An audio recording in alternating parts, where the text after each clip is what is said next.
Good morning, YouTube. What's going on? It's your boy D, K.O.V TV, King of the Valley TV. I want to put some content out. I said that this year I was going to get back into the zone, and I got to be a man of my word. If I said I'm going to do it, I'm going to do it.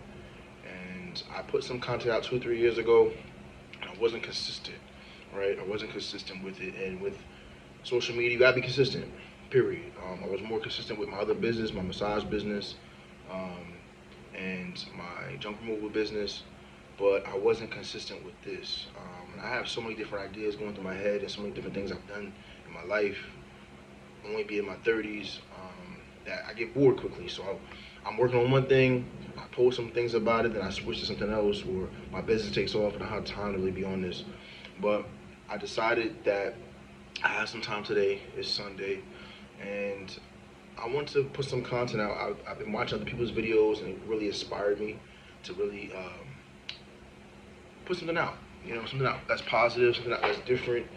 One thing I told some of my friends, family about, I wanted to post about myself, but also not just positive things to help people, to encourage people, but also wanted to post things about careers, different career paths people might be going into, that I've been in, or business that I've been in, that I can help and help them with that learning curve. So one of the things I wanted to talk about was my background into law enforcement. So I did law enforcement for approximately 8 years. It was all in the correctional setting. I worked every level of corrections. I worked county, I worked the state, and I worked the federal system. But what is so ironic about my story going into that is I was raised as a Christian. Now, not a particular Christian. People are like, oh, I'm Christian. I was raised as a Jehovah's Witness. And for people that know, you know. You know what I mean? So for you that don't know, I'm going to try to give a little rundown. I'm not going to try to be too ranty about it, but as growing up as Jehovah's Witness, we weren't, we were trained to be neutral. And what I mean by neutral is we don't hate the government, we don't hate law enforcement, but we don't support them, right? We don't say anything negative about them, but we're not going to war, we're not being in law enforcement, we're not going to carry basically a gun in any circumstance. Even if you're a security guard, you're not going to carry a gun, right? You're not going to carry a firearm. So being that I went into that field and being raised as Jehovah's Witness is kind of like an oxymoron. It's like you're not supposed to do it. A little back, my background, again, I was a born-in Jehovah's Witness. So what that means is my family, my parents were already Jehovah's Witnesses when they had me. That's what we call it, born in. And let me just say this: there's gonna be a lot in this video for people that don't know anything about Jehovah's Witnesses, or people that know a little bit, or people that were born in or came in. It's gonna be a lot, and people that know nothing about it. Again, it's gonna be a lot. But I want to get my background. I want to put some honesty behind it. I want to put some truthfulness behind this video. I want to put some clarity behind this video. And for those people that are waking up or want to do this field of law enforcement and the other field I'm going to talk about in my next video, I'm going to give you some insight. The mindset that you go through going through this type of field, coming from where we came from. And again, I grew up as Jehovah's Witness, and those that know about Jehovah's Witnesses know that they don't celebrate holidays. They don't celebrate, like I said, not anniversaries, I'm sorry, birthdays. Again, holidays, Christmas, Thanksgiving, Valentine's Day, okay? And again, when it comes to law enforcement, they're not against law enforcement per se, but they don't really support law enforcement. So that's one of those jobs that's kind of frowned upon in that organization. So growing up, I remember just being in kindergarten, and I always wanted to be something that to save people. I had that inclination at a young age that I like to go towards the problem. And I remember in kindergarten, my teacher, she would say, what do you want to be when you grow up, right? And most teachers, kindergarten, preschool, say, and I said I want to be a cop, right? And my grandfather, he was a correctional officer. I had an uncle that was NYPD. So I felt that, seeing, pictures of them and, my grandfather telling me some of his stories, I'm like, I want to do that.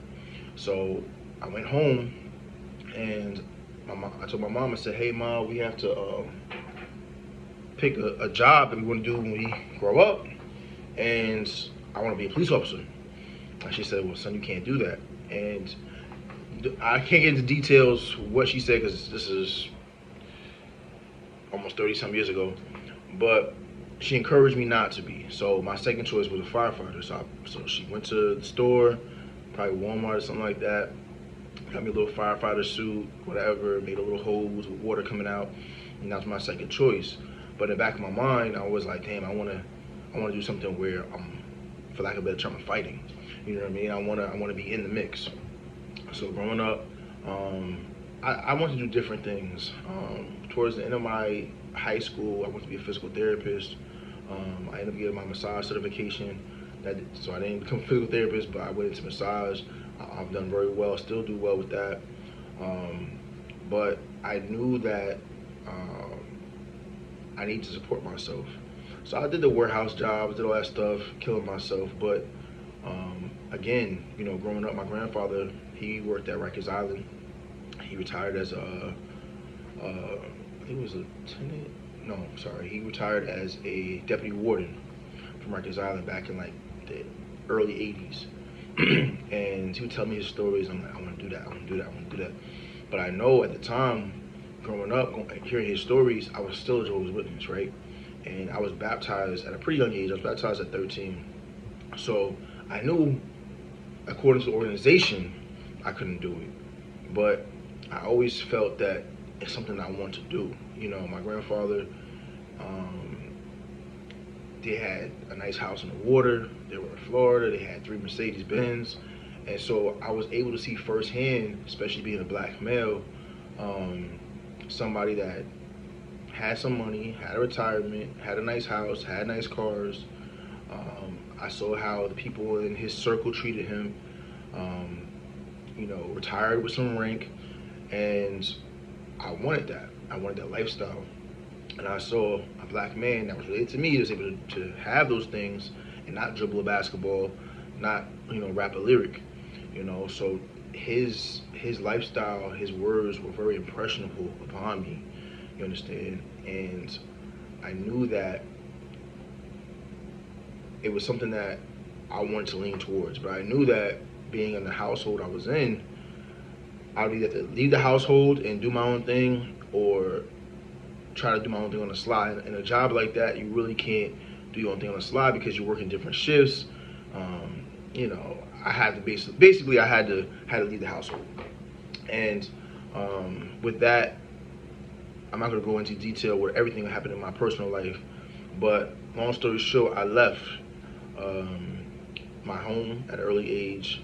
I left at 19, and then I started my career in corrections. I was 22, 23.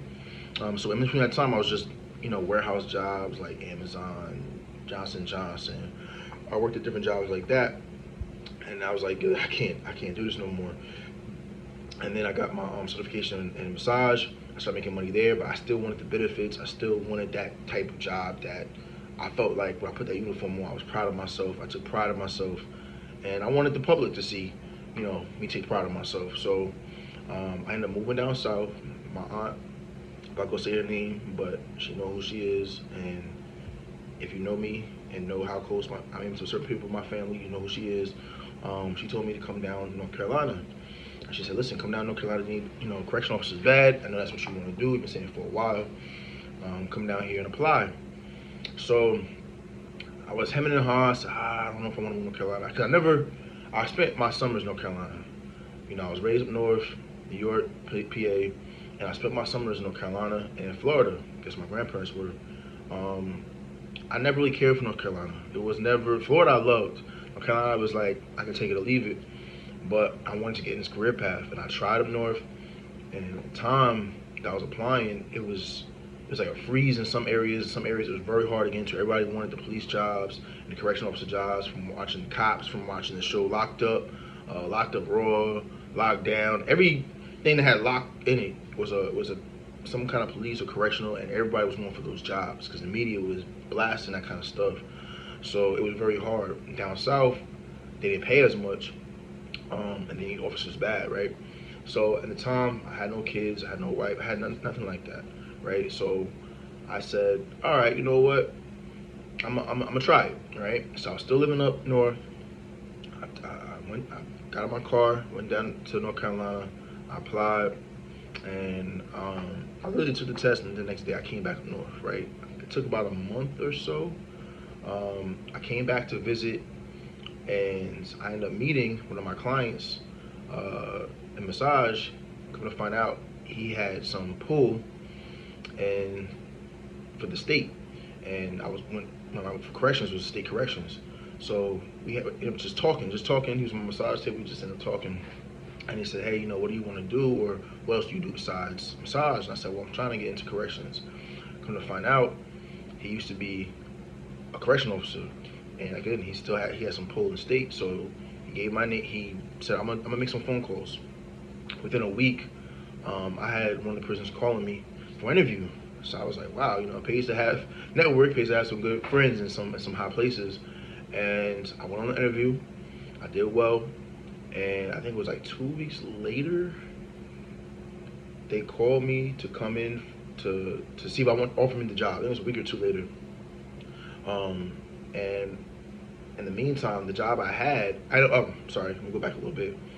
Something told me in my spirit that I was gonna get the job, right? So at the time I was renting a room in up north, and I just packed all my stuff. And I asked Mom, I said, "Can I stay with you so I get this job?" She said, "Yeah." So I packed up all my things, and I went straight down to North Carolina, stayed with her. And I think I was staying with her maybe 3 months total. I got a job within 2 weeks of me being down there, and I was working that job and trying to get into corrections. And then corrections called me, and I hit the ground running. But you got to understand, coming from a background, like I said before, as Jehovah's Witness, I wasn't going to their organizational meetings. I wasn't going to their conventions at the time. This is like 2014, so it's about 11 years ago. And my mind, because of the way they do things, and because of the way I was raised, I have a lot of those morals and principles from birth. And I'm saying they would read me their literature while my mom would read the literature while I was still in the womb. So if you know anything about the science of the human brain and children, they say the first 7 years, that brain's like a sponge. They take on everything. So that organization has perfected that. And from that time to about 19 before I left, I was put in a position where that's all I knew. That's all I knew. And in my early 20s, that's when I kind of broke off and kind of did my own thing. But still, even though I broke off, I still had a lot of that mental training that they've instilled in me. So when I got the job corrections, I was kind of like, man, like, am I doing the right thing? Like, I seen my grandfather's lifestyle. My grandfather, I don't know if I said this before, my grandfather was a Jehovah's Witness. He was a ministerial servant and walked away. So that was big for me, to see that when I came to this earth, he was already gone. He was already retired. He was already he already had his retirement check. He was already out being a witness. I think he left the organization in the 60s. I believe it was like the